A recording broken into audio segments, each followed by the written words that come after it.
আল্লাহ রাসূল সাল্লাল্লাহু আলাইহি ওয়াসাল্লামের কাছে মদিনাতে প্রায় একজন নারী এসে স্বপ্নের ব্যাখ্যা জানতে চাইতেন। সে নারী বলতেন যে, ইয়া রাসূলুল্লাহ, আমি প্রায়ই স্বপ্নে দেখি যে আমার ঘরের একটি পিলার ভেঙে গিয়েছে এবং আমি অন্ধ সন্তান প্রসব করেছি। এই নারীর স্বামী ছিল ব্যবসায়ী এবং সারা বছর ব্যবসার কারণে বিভিন্ন জায়গায় তিনি ঘুরে বেড়াতেন এবং যখন ফিরে আসতেন যাওয়ার সময় তিনি স্ত্রীকে প্রেগনেন্ট অবস্থায় রেখে যেতেন, অর্থাৎ গর্ভবতী। আর এই বাচ্চাকে পেটে নিয়ে এই নারী সবসময় এই স্বপ্ন দেখতে থাকতেন। তো রাসূল সাল্লাল্লাহু আলাইহি ওয়াসাল্লাম স্বপ্নের ব্যাখ্যা বললেন, তুমি চিন্তা করো না, তোমার স্বামী সহি সালামতে ফিরে আসবে এবং তুমি সুন্দর সন্তান প্রসব করবে, ভালো সন্তান। এভাবেই চলছিল। যতবার তার স্বামী ফিরে আসে, সুস্থভাবে ফিরে আসে এবং সে সুন্দর সন্তান জন্ম দিচ্ছিল। হঠাৎ একবার সে নারী আল্লাহ রাসূল সাল্লাল্লাহু আলাইহি ওয়াসাল্লামের বাসায় এসে দেখলেন যে আল্লাহ রাসূল সাল্লাল্লাহু আলাইহি ওয়াসাল্লাম ঘরে নেই। আম্মাজান আয়েশাকে তিনি বললেন যে, আমি সবসময় এরকম স্বপ্ন দেখি।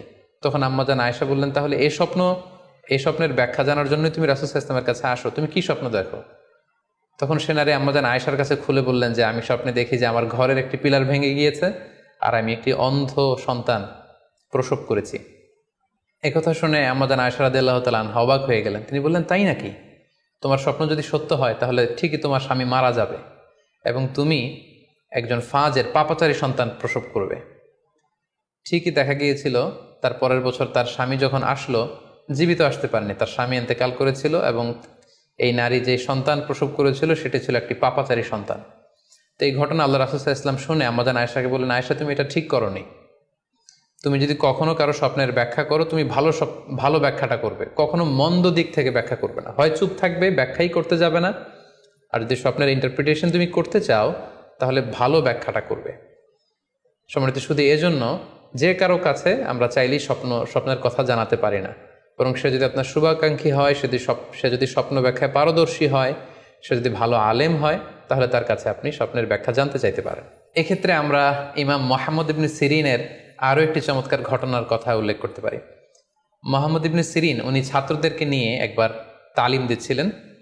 এ সময় হঠাৎ এক নারী এসে বললেন যে, আমি স্বপ্নের ব্যাখ্যা জানতে চাই, মুহাম্মদ ইবনে সিরিন কোথায়? ছাত্ররা বলল, উনি একটু বাইরে গিয়েছেন। আপনি স্বপ্নে কি দেখেছেন?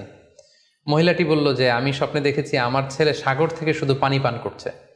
হঠাৎ সেই মজলিস থেকে এক ছাত্র বলল, তাই নাকি? আপনি যদি এই স্বপ্ন দেখে থাকেন তাহলে আপনার বাচ্চাটা মারা যাবে।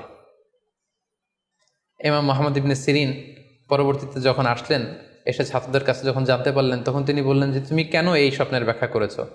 কারণ সাগরের লোনা পানি এটা যে সবসময় অযোগ্য, পানের অযোগ্য, ব্যাপারটা এমনটা নয়। সাগরের ভেতরে তো মণিমুক্তাও আছে। বরং আমি হলে ব্যাখ্যা করতাম যে, তোমার ছেলে সাগর থেকে পানি খাচ্ছে, তোমার ছেলে অনেক বড় আলেম হবে। কিছুদিন পরে আরেক লোক এসে মুহাম্মদ ইবনে সিরিনের কাছে জানতে চাইলেন যে, আমি স্বপ্নে দেখছি যে আমার ছেলে সাগর থেকে শুধু পানি নিয়ে খাচ্ছে। তিনি বললেন, আশা করা যায় তোমার ছেলে অনেক বড় আলেম হবে। ঠিকই দেখা গেল কিছুদিন পরে যেই মহিলাটি স্বপ্নের ব্যাখ্যা জানতে এসেছিলেন তার ছেলেটি মারা গিয়েছে।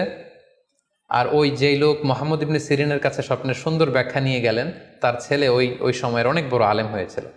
এজন্য সম্মানিত শুধু যে কারো কাছে স্বপ্নের ব্যাখ্যা জানতে চাইতে নেই। আর স্বপ্নের ব্যাখ্যা যদি করতে হয়, ভালো ব্যাখ্যা করতে হবে, তা না হলে চুপ থাকতে হবে।